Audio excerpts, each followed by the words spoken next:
jonya kachoro na penjo mang'eny kabisa kata odong' gi dakika 15 dang' atimnegi marach koka penjo magiorona ka.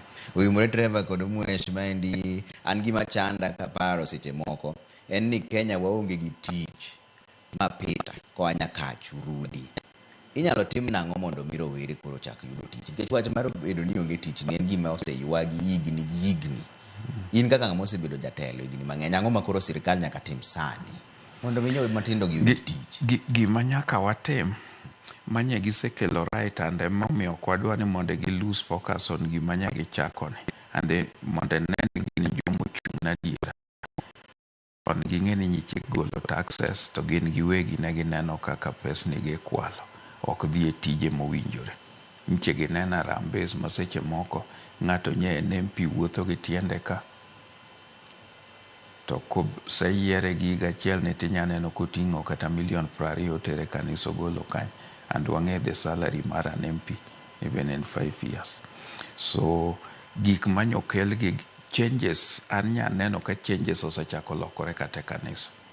Iwinjo changes nosechako lokore nikech ng'eny jo mang'eny ma be nche nie kanisa be koro nche nose lose focus ji noketo kuomgi pesa moko tine kata oyud gadiera. And mano mi adwa nago erokamano ne bishops wa ma all along osechung' n'adiera machalo like Bishop Canon Ong'injo mar CK Maseno South Diocese, the Bishop Joshua Wit Maseno East, Bishop Wasonga retired but still very active, Bishop Zacchaeus Okoth, because they've been very steadfast on wacho adiera mok gidhi ni pesa moro ni kata jasiasa migi ni giketegi. So everywhere obed parliament, nyise neno confessions ma MPs moko koro wacho.